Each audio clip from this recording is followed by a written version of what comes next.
Let's just talk about, you didn't play tonight, but the preseason is over, and I asked you a bit about this. You know, a lot of things have happened in this team this offseason, but you guys have handled everything, I think, as a veteran football team this camp. Yeah, we've got great leadership, great character amongst the players and obviously the coaches. I think Vitt's done a tremendous job, especially here over the last 6 weeks during training camp with our 5 preseason games. Kind of, really an interesting time, with that, playing in the Hall of Fame game and then a week in New England, scrimmaging against them and coming back and really having a great, kind of finish to camp. Felt like we really came out and put our best foot forward in the first half last week against Houston.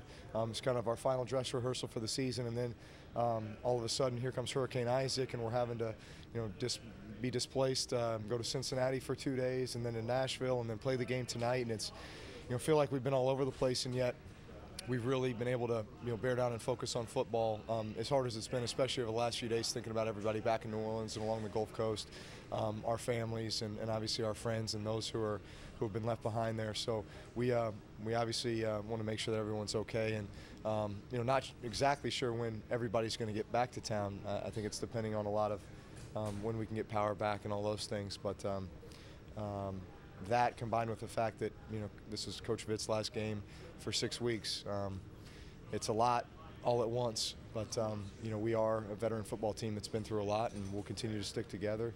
And certainly we know we have the support of our region and our fan base, and they know how much we love them as well, and that's why we're thinking about them so much at this time too. You mentioned Joe Vitt, and you know Joe Vitt very well. Not a me guy, but he's going to tell it like it is.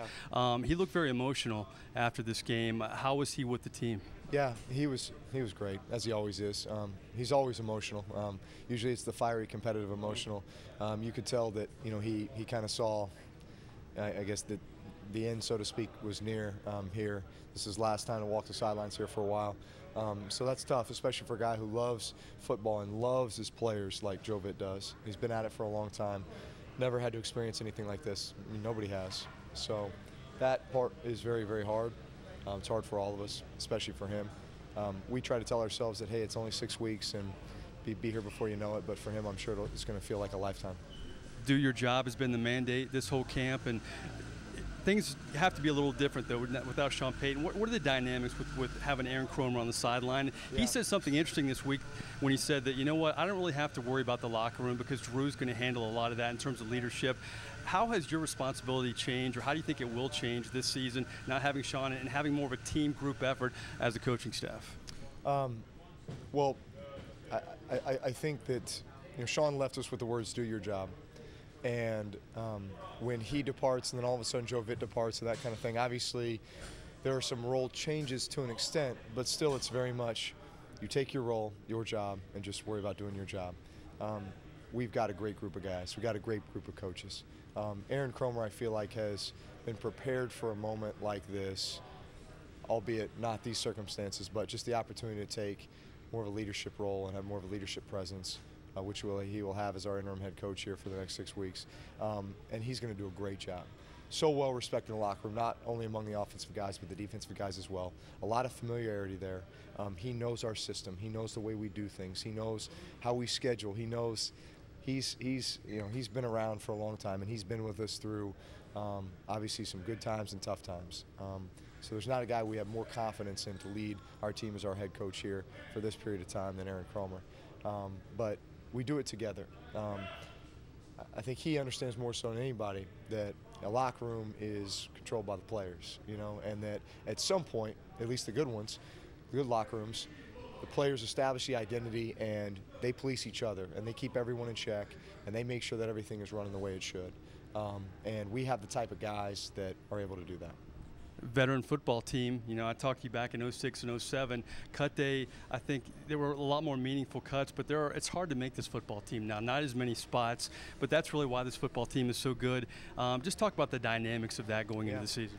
Well, I think that says a lot about our team and the way that it's been built. A lot of credit goes to our scouting department and Mickey Loomis for bringing in the type of talent, type of guys that we have. Because at the end, it makes cut day that much harder because you've just got so many guys that can play in this league, and yet there's only 53 spots, and yet that the final 53, they deserve to be here, and they're all going to have a role in our success. Finally, you mentioned Hurricane Isaac. I know it's been an emotional week, everybody in Louisiana, on the Gulf Coast, but this football team, I know a credit to your staff, has always prepared you with a good evacuation plan. It seems like the families of a lot of the players, everybody's okay, your family okay, everything okay? Here's the thing, you know, we always talk about family first, and I remember Joe Vitt came in on Sunday. We kind of called an emergency team meeting at 3 o'clock on Sunday after the Houston game when we were supposed to have the whole day off. We brought everybody in, kind of handed us the evacuation plan, talked about it, and said we're gonna back up what we say. We say families first. Tomorrow you're off. Get your family situated. Make sure that they're safe. If you need to drive somewhere, if you need to fly somewhere, do what you need to do. We as a team, our plan is probably going to be going to Cincinnati and then to Nashville.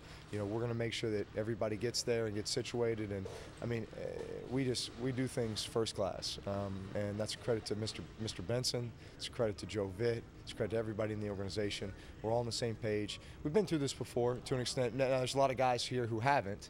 But, you know, going back to Gustav in 08 and then obviously Katrina, there's very few guys that went through that. But certainly we've heard stories and we kind of know how all that went down. But we want to make sure we do things the right way. We want to take care of everyone who needs to be taken care of.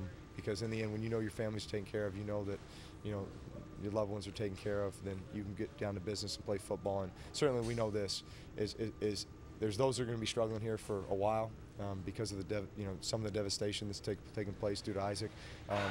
We take that as another calling that we want to be able to represent our community, our region, New Orleans, the Gulf Coast, by the way we play, by the way we conduct ourselves. We know we've got a large fan base that's going to be going through a tough time. We want to make sure we're there for them. It's a good way to end it. It's been a great preseason, emotional week. I know you're looking forward to the season. We're looking forward to having you after every game, too. Yeah, thanks, Mike. All right. Have a good trip back. All right, thank you. All right, Drew Brees, guys, I think he said it best. You know, a lot of football teams in handling these kind of circumstances, losing their head coach and losing another during the preseason, I don't know how they can handle it, but this is a veteran football team. It's a tough football team to make, so it'll be interesting to see how the Saints start off this season. An awful lot of talent, guys. That's the story here in Nashville. Back to you.